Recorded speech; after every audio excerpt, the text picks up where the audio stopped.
भोर की सुध है, लेकिन हर तरफ यहाँ धुंध ही धुंध है।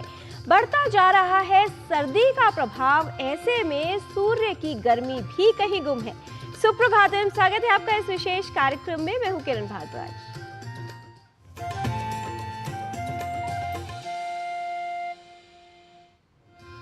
निरंतर समय चलता रहता है और ऐसे ही जीवन आगे बढ़ता रहता है, लेकिन समय का सदुपयोग करना एक कला है। जिस व्यक्ति ने ये कला सीख ली, उसका जीवन अवश्य ही सार्थक होता है और ऐसे व्यक्ति ही अपने जीवन में बड़े से बड़ा लक्ष्य प्राप्त कर सकते हैं। इसलिए सदा ही समय का सम्मान और पहचान रखनी चाहिए।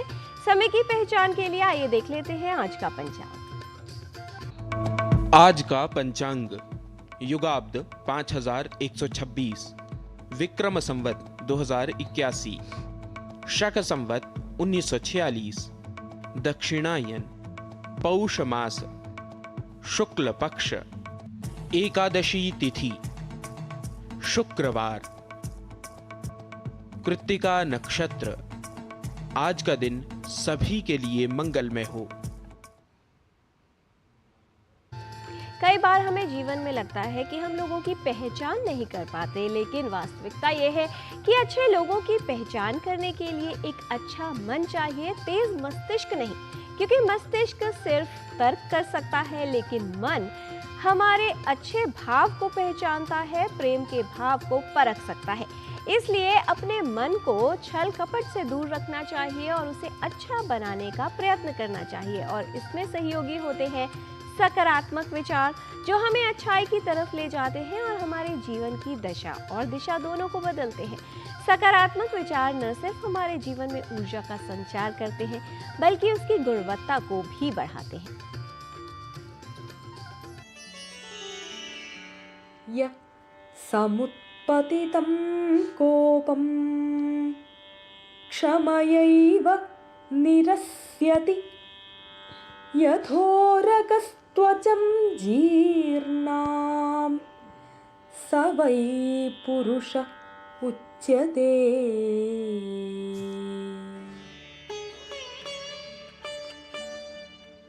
जो मनुष्य अपने उत्पन्न कोप का क्षमा द्वारा उसी प्रकार निराकरण कर देता है जैसे सर्प पुरानी कीचुली का त्याग कर देता है, वस्तुतः वह ही धैर्यशाली पुरुष कहलाता है। Those are truly patient who can remove their anger with forgiveness, just as snakes shed their old skin for new.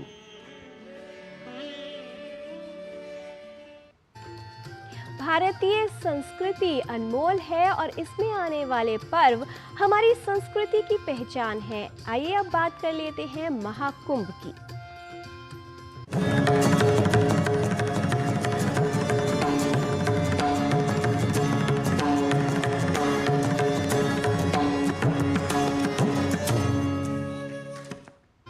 Mahakumbh भारतीय संस्कृति, कला और प्रकृति का महत्वपूर्ण समागम है। ये एक ऐसा पर्व है जिसे अनेकों श्रद्धालु धूमधाम से मनाते हैं। कहा जाता है कि महाकुंभ में स्नान करने से भक्तों को मोक्ष की प्राप्ति होती है। आइए जान लेते हैं इसके महत्व पर आधारित हमारी ये विशेष रिपोर्ट।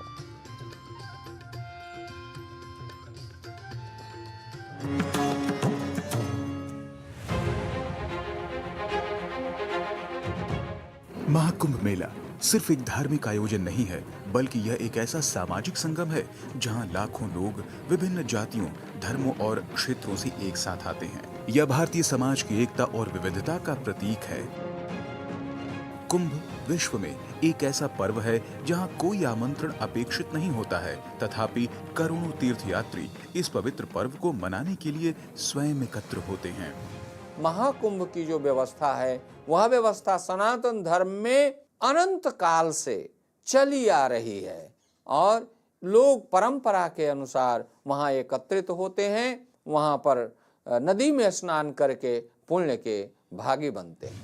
प्राथमिक स्नान कर्म के अतिरिक्त पर्व का सामाजिक पक्ष विभिन्न यज्ञों का अनुष्ठान, वेद मंत्रों का उच्चारण, प्रवचन, नृत्य, भक्ति भाव के गीतों, आध्यात्मिक कथानकों पर आधारित कार्यक्रमों, प्रार्थनाओं, धार्मिक सभाओं के चारों ओर घूमता है, जहां प्रसिद्ध संतों एवं साधुओं के द्वारा विभिन्न सिद्धांतों पर वाद विवाद एवं विचार विमर्श करते हुए मानक स्वरूप प्रदान किया जाता है। कुंभ मेला एक अद्वितीय महापर्व है, जहां विभिन्न संस्कृतियां, भाषाओं और परंपराओं के धागे सहजता से आपस में मिलते हैं। यह विविधता में एकता के सिद्धांत का प्रमाण है।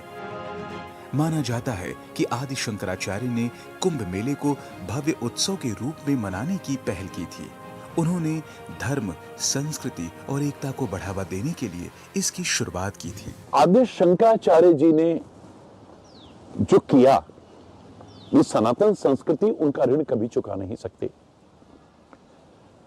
हम हृदय से कोटि कोटि नमन करते हैं उस दिव्य आत्मा को। आद्य शंकराचार्य ने इन मेलों को और सुदृढ़ता से आयोजन करना प्रारंभ कराया था। उसके पीछे आद्य शंकराचार्य जी का एक मनोभाव रहा। भारतवर्ष के लोगों को संगठित करने के लिए आद्य शंकराचार्य ने पूरी भारतवर्ष की एक संस्कृति है, एक सांस्कृतिक जीवन है, एक राष्ट्र है और आगे बना रहे, उस दृष्टि से संगठन को बनाए रखने के लिए इन मेलों का सुदृढ़ता से आयोजन कराया गया और वह परंपरा इतने वर्षों से बराबर चली आ रही है, जो एक प्रकार से भारतवर्ष की एकता का स्वरूप प्रकट करती है। अनेक क्षेत्रों से आने वाले लोग एक स्थान पर रहते हैं, यह इसकी विशेष महत्ता है।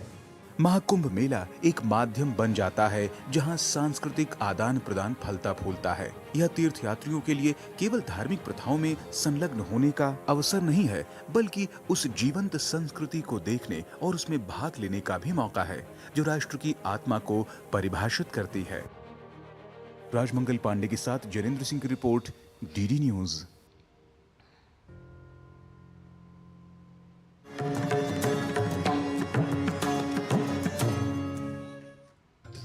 भारतीय संस्कृति में मनाए जाने वाले अधिकतर पर्व न सिर्फ धार्मिक दृष्टि से विशेष महत्व रखते हैं, बल्कि स्वास्थ्य के लिए भी इनका महत्वपूर्ण योगदान होता है। ऋतुओं के अनुसार कई तरह के पर्व मनाए जाते हैं और स्वास्थ्य के लिए काफी लाभकारी होते हैं।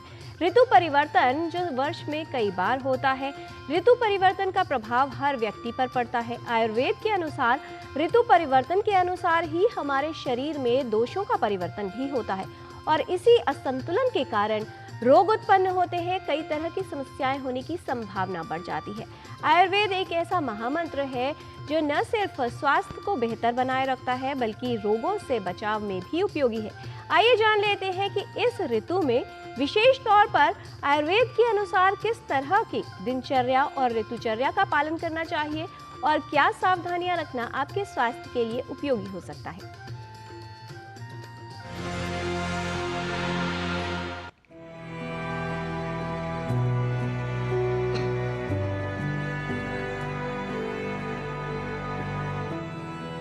आयुर्वेद में ऋतुचर्या का विशेष महत्व बताया गया है। ऋतुचर्या का ज्ञान क्रियाकला की अवधारणा के लिए एक प्रत्यक्ष मार्गदर्शिका है, जो विभिन्न दोषों, वात, पित्त और कफ की स्थिति के अनुसार रोगों के विकास के तरीकों और चरणों का वर्णन करता है। हमारे शरीर पर खान पान के अतिरिक्त ऋतुओं और जलवात का भी प्रभाव पड़ता है। मनुष्य के स्वास्थ्य के साथ ऋतुओं का गहरा संबंध है। एक ऋतु में कोई एक दोष बढ़ता है तो कोई अन्य दोष शांत होता है और दूसरी ऋतु में कोई दूसरा दोष बढ़ता है तथा अन्य शांत हो जाता है। आयुर्वेद में प्रत्येक ऋतु में दोषों में होने वाली वृद्धि, प्रकोप या शांति के अनुसार सब ऋतुओं के लिए अलग अलग प्रकार के खान पान और रहन सहन अर्थात आहार विहार का वर्णन है। इसके अनुसार आहार विहार अपनाने से स्वास्थ्य की रक्षा होती है और मनुष्य रोगों से बचाव कर पाता है। इन ऋतुओं का आधार सूर्य की गति है, जिसे आयन कहा जाता है। आयन दो प्रकार के होते हैं, उत्तरायण और दक्षिणायन। भौगोलिक स्थिति के अनुसार एक वर्ष में ऋतुएं बदलती हैं और इन ऋतुओं में शरीर के अंदर अनेक प्रकार के परिवर्तन आते हैं। वसंत ऋतु, ग्रीष्म, वर्षा, शरद, हेमंत और शिशिर ऋतु ये सभी आयुर्वेद में वर्णित हैं। प्रत्येक ऋतु 2 मास की होती है। ऋतु का अर्थ है मौसम और चर्या का अर्थ है अनुशासन। मौसम के अनुसार ही अनुशासन रखने से स्वास्थ्य ठीक रहता है। जैसे ठंडी चालू होती है तो शरीर में कफ का जमा होना चालू हो जाता है। अभी पहले 2 महीने जो होते हैं दिसंबर जनवरी, ये 2 महीने हेमंत ऋतु माने जाते हैं, जिसमें कफ बहुत गाढ़ा कफ शरीर में जमा होना चालू हो जाता है। और जो फरवरी और मार्च जैसे थोड़ी सूरज निकलना चालू हो जाता है तो वो पिघलना चालू हो जाता है। तो इस मौसम में शरीर में कफ का बनना और कफ का जमा होना चालू रहता है। व्यायाम करना बहुत महत्वपूर्ण है, लेकिन व्यायाम के साथ अग्नि भी दीप्त रहती है, तो उस अग्नि को पाचन देने के लिए, उसको कुछ कार्य देने के लिए पौष्टिक भोजन भी लेना चाहिए। तो शरीर में कफ का दोष का प्रमाण जमा होना, यह इस ऋतु की विशेषता है।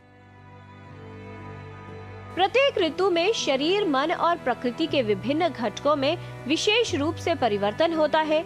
शरीर में दबे हुए कुछ रोग उभरने लगते हैं, इसलिए विशेष तौर पर ऋतु के अनुसार ही भोजन करना चाहिए। आयुर्वेद में ऋतु के अनुसार शोधन का भी विशेष महत्व माना गया है। आयुर्वेद का मुख्य सिद्धांत त्रिदोष पर आधारित है। आयुर्वेद के अनुसार हमारे शरीर में 3 दोष होते हैं और इनके असंतुलन से ही मनुष्य के शरीर में रोग उत्पन्न होते हैं। इसलिए यदि वात, पित्त और कफ इन दोषों को संतुलित कर लिया जाए तो रोग की उत्पत्ति नहीं होती और व्यक्ति स्वस्थ रह सकता है। ये समझना आवश्यक है कि सर्दियों के मौसम में किस प्रकार के बदलाव हमारे शरीर में रोग का कारण बनते हैं, और साथ ही ये समझना भी कि इस मौसम में कैसा आहार लिया जाए। कफ दोष के लिए सबसे महत्वपूर्ण चीजें होती है जिसकी तासीर गर्म है, ऐसी गर्म चीजें हमें लेना चाहिए, जैसा कि पिपली है, मरीच है, सूंठ है, दालचीनी है, तेज पत्ता है, अजवाइन है। इन सब की तासीर गर्म है और ये शरीर को नुकसान भी नहीं करते अगर उचित मात्रा में लिया जाए और पौष्टिक आहार के साथ लिया जाए। जो कफ को नुकसान करने वाली चीजें हैं वो है ठंडी तासीर की चीजें, खास करके दूध से बनाई हुई चीजें, फ्रिज में रखी गई चीजें, आटे में बनाई गई चीज़ें, जैसे मैदे में बनाई गई चीज़ें, ठंडी चीज़ें माने दही है, योगर्ट है, आइसक्रीम है, चीज़ है, पनीर है, ऐसी चीज़ों का प्रयोग ना करें। चाय कॉफ़ी वैसे तो सेवन ही नहीं करना चाहिए, पर अत्यावश्यक होने में दिन में 1 आध बार चाय, लेकिन उस चाय को बनाने की भी प्रक्रिया अगर उसको हम आयुर्वेद तरीके से अगर बना के लिया जाए, थोड़ी सी उसमें दालचीनी, थोड़ी सी सूंठ और थोड़ी सी तुलसी के पत्ते डालकर अगर वो चाय बनाकर ले ली जाए दिन में 1 आध बार, तो ज़्यादा नुकसान नहीं है। सर्दियों के मौसम में कफ की प्रवृत्ति अधिक हो सकती है, इसलिए कुछ विशेष प्रकार के आहार को निषेध माना गया है, अर्थात उन आहार का सेवन नहीं करना चाहिए। सर्दियों के मौसम में छोटी छोटी सावधानियां रखकर और अपने आहार विहार पर विशेष ध्यान देकर इस मौसम में रोगों से बचाव किया जा सकता है। आयुर्वेद द्वारा अनुशासित मौसमी परिवर्तनों के कारण होने वाले शारीरिक और मानसिक प्रभावों से निपटने के लिए ऋतुचर्या में जीवन शैली और आयुर्वेदिक आहार शामिल है। ऋतुचर्या में मौसमी परिवर्तनों के कारण होने वाले रोगों से लड़ने के लिए हमारी प्रतिरक्षा प्रणाली और मानसिक क्षमता का भी निर्माण किया जाता है। आयुर्वेदिक दिनचर्या का पालन करने से और ऋतुचर्या को अपनाने से शरीर सशक्त बनता है, प्रतिरोधक क्षमता मजबूत बनती है और रोगों से बचाव होता है। इसके अतिरिक्त हमारे शरीर में 3 दोषों का संतुलन भी आहार विहार के माध्यम से किया जाता है, जिससे रोगों से बचाव हो और व्यक्ति बेहतर स्वास्थ्य प्राप्त कर सके। किरण भारद्वाज, डीडी न्यूज।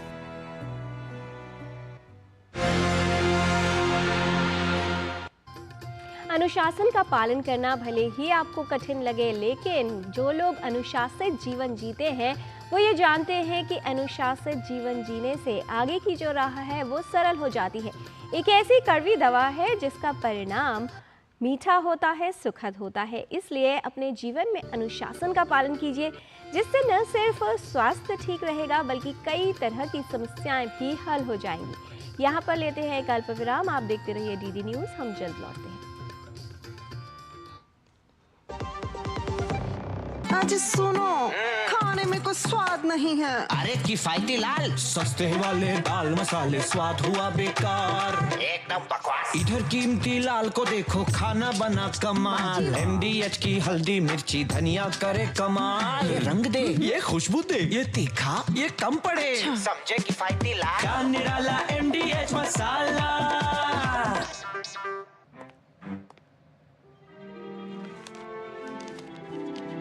इतनी जल्दी पैसे डबल। ओ, जमा करोगे तो फिर भुगतोगे। चलो, ऐसी लुभाने वाली स्कीम में पैसे जमा करना यानी धोखे की संभावना, इसलिए पहले पूरी जांच, उसके बाद पैसे जमा, नहीं तो आपके पैसे हो जाएंगे पुर्र। RBI कहता है जानकार बनिए, सतर्क रहिए।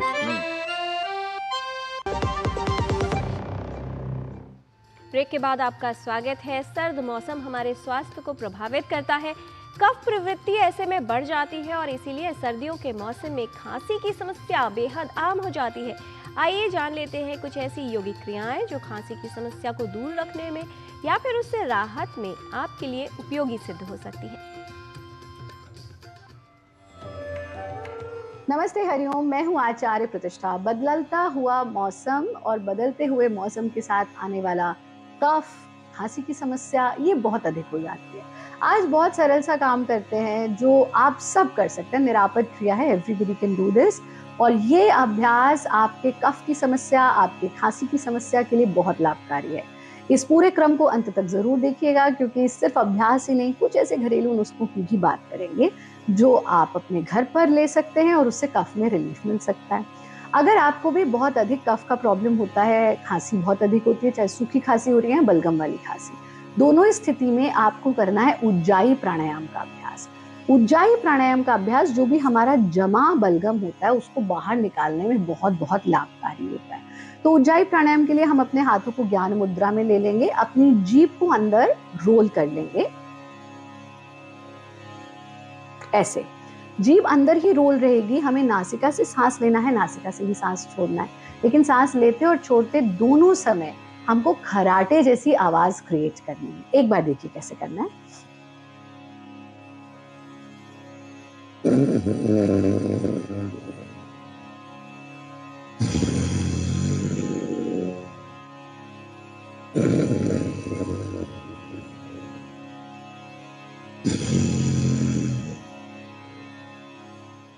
ऐसा 5 से 6 बार कर लीजिए। थोड़ी देर आंख को बंद करके रखेंगे और धीरे धीरे से आंखों को खोल देंगे। अब जिन्हें ऑलरेडी कफ है ना, वो जब इसका अभ्यास करेंगे तो उनको धसका उठ सकता है, खांसी उठ सकती है। कोई बात नहीं, दोबारा कर लीजिए, रिपीट करिए। बट इससे जो भी जमा मल है, सर्वरोग मलाश्रय, सारे रोगों की जड़ तो मल ही है, जब तक वो बाहर नहीं निकलेगा तब तक अंदर क्लींजिंग नहीं होगी, और जब तक अंदर क्लीन नहीं है तब तक बाहर स्वास्थ्य हो ही नहीं सकता है। ये तो हुई उज्जाई प्राणायाम की बात। दूसरा काम जो आपको करना है बहुत सरल है। आप शहद लीजिए, शहद में थोड़ा सा अदरक का रस, यानी छोटा सा अदरक का पीस लेकर कद्दूकस कर लीजिए और फिर उसे ऐसे निचोड़ लीजिए तो 2-3 बूंद रस निकल आएगा।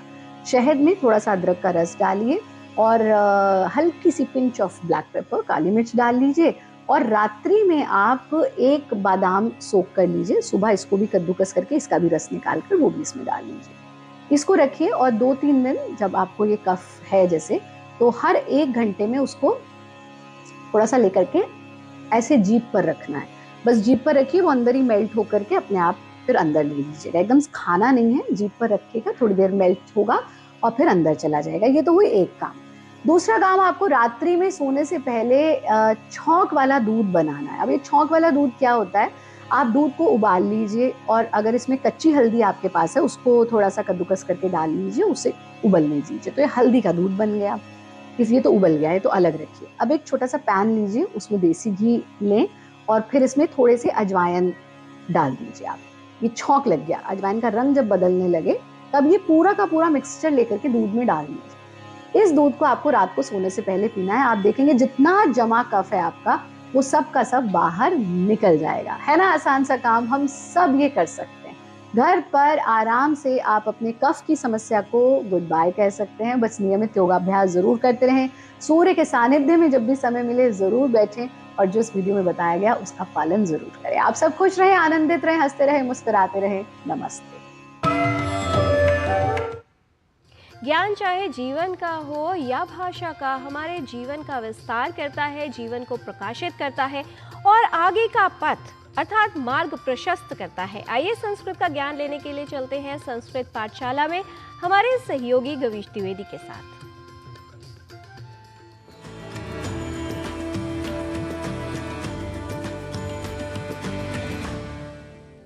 नमो नमः मित्राणि, भाषा प्रभागस्य एतस्यां संस्कृत कक्षायां भवतां सर्वेषामपि स्वागतम्। मम नाम गवीशः। संस्कृत कक्षा में आज हम स्टूडेंट अर्थात विद्यार्थी के साथ वार्तालाप के समय प्रयोग में होने वाले वाक्यों को संस्कृत में बोलना सीखेंगे। यदि वहां पर पूछना हो आपका नाम क्या है तो पूछेंगे भवतः नाम किम, भवतः नाम किम। यदि पूछना हो आप कहाँ पढ़ते हो तो पूछेंगे भवान कुत्र पठति, भवान कुत्र पठति। यदि वाक्य आए मैं इसी कॉलेज में पढ़ता हूं तो संस्कृत में कहेंगे अहम एतस्मिन् एव महाविद्यालये पठामि, अहम एतस्मिन् एव महाविद्यालये पठामि। यदि वाक्य हो मेरा परीक्षा समय आ रहा है तो कहेंगे मम परीक्षा कालः आगतः, मम परीक्षा कालः आगतः। कैसी तैयारी है यदि छात्र से यह पूछना हो तो संस्कृत में पूछेंगे सिद्धता कथम अस्ति, सिद्धता कथम अस्ति। और यदि उत्तर मिले कोर्स ही पूरा नहीं हुआ तो इसे संस्कृत में कहेंगे पाठ्यक्रमः एव न समाप्तः, पाठ्यक्रमः एव न समाप्तः। यदि वाक्य हो गणित माने मेरे लिए सरदर्द तो संस्कृत में कहेंगे गणित श्रवण मात्रेण मम शिरोवेदना, गणित श्रवण मात्रेण मम शिरोवेदना। मुझे फिलॉसफी पसंद है, मह्यम दर्शन शास्त्रम रोचते, मह्यम दर्शन शास्त्रम रोचते। मेरी लिखाई सुंदर नहीं है, मम लेखनम सुंदरम नास्ति, मम लेखनम सुंदरम नास्ति। यदि वाक्य हो क्या इस उपन्यास को पढ़ा तो संस्कृत में कहेंगे अपि एतम उपन्यासम पठितवान, अपि एतम उपन्यासम पठितवान। बहुत बढ़िया है, बहु सम्यक अस्ति, बहु सम्यक अस्ति। बहुत पहले पढ़ा था, बहु पूर्वमेव पठितवान, बहु पूर्वमेव पठितवान। यदि वाक्य हो कल उठने में देर हुई तो संस्कृत में कहेंगे ह्यः उत्थाने विलंबः जातः, ह्यः उत्थाने विलंबः जातः। कल तो छुट्टी थी। यदि इस वाक्य को संस्कृत में बोलना हो तो कहेंगे ह्यः तु विरामः आसीत्, ह्यः तु विरामः आसीत्। जरा पेन देना। यदि यह वाक्य हो तो कहेंगे कृपया लेखनीं ददातु, कृपया लेखनीं ददातु। आओ खेलते हैं। यदि यह वाक्य हो तो कहेंगे आगच्छतु क्रीडावः, आगच्छतु क्रीडावः। नहीं बहुत पढ़ना है, नैव पठनीयं बहु अस्ति, नैव पठनीयं बहु अस्ति। क्या मुझे पढ़ना नहीं है? किम मया पठनीयं नास्ति, किम मया पठनीयं नास्ति। मित्रों प्रतिदिन इस प्रकार के कुछ वाक्यों को धीरे धीरे सीखने व नित्य अभ्यास करने से आपका भाषाधिगम बढ़ता जाएगा। ऐसे ही वाक्यों को जानने व अभ्यास करने के लिए आप संस्कृत पाठशाला से जुड़े रहिए और अपनी प्रतिक्रियाएं भी सोशल मीडिया के माध्यम से हमें भेजते रहिए। आज की कक्षा में इतना ही। आपसे पुनः भेंट होगी संस्कृत की कक्षा में नए विषय नए वाक्यों के साथ। तब तक के लिए नमस्कार।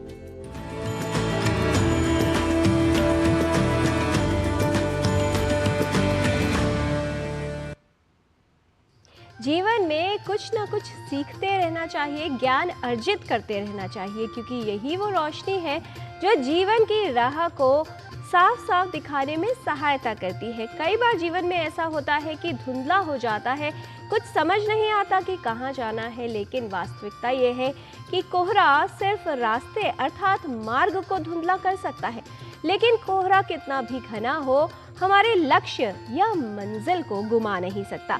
कोहरे से भी आप कुछ सीख सकते हैं और वो ये है कि जब जीवन में कोई राह नजर ना आए, सब कुछ धुंधला हो जाए, तब भी निरंतर चलते रहना चाहिए सतर्कता से, लेकिन धीरे धीरे आगे बढ़ते रहना आवश्यक है और आपको स्वतः ही कोई ना कोई मार्ग भी मिलेगा और अपना लक्ष्य भी।